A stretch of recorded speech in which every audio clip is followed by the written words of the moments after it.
Evolve your game and get a $100 bonus. Sign up now at TVG.com.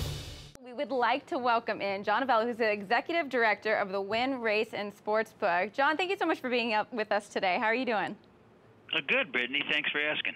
Of course. So obviously you've probably had your hands full. You had the Kentucky Derby just a couple weeks ago, and now we've got the Preakness. How is it over there? Just completely crazy, or how are you doing?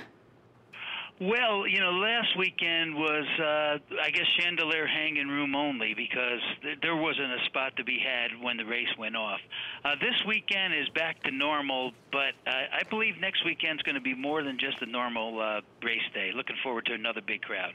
Oh, I bet, especially with people cheering on California Chrome going for the second leg of the Triple Crown here. Now, he opened up at 4-5, and now you've got him down to 5-7. Are you seeing that a lot of people are betting because of the Triple Crown, or the fact that he is the favorite, or just how impressively he's been winning? Yeah, I think that people want to bet him. They have been betting him a little bit. One of the reasons for the drop in price was Danza, who was probably going to be second choice in the race, is no longer in the race. And so that's one of the reasons why he dropped a little bit. And when you look at I guess the 3-year-old crop this year, he looks a little weaker than normal, and maybe he's just head and shoulders above the best, and, you know, the players are even going to bet him at a short price. That is something that people have been circling around. Now, I also noticed there's a major gap, and you can see on here, this is the sportsbook with the current odds, major gap between California Chrome and Social Inclusion, and then the rest of the field. You even have Ria Antonia, the only filly in the field, going off at 30-1 at the moment. How did you make up that large gap with the rest of the group?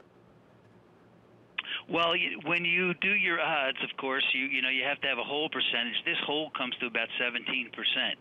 So when you have a horse that's, you know, a short price, you have to have other horses that are higher prices, and so therefore you couldn't have too short of a second horse. So the two horses that are in the second, third spot are pretty equal, in Social Inclusion and Byron at 7-1, and then after that they take off. Everybody's double digits. So, you know, as an odds maker, you have to figure out, you know, how high you're going to make your longer priced horses when you have a horse that's going to grab all the money.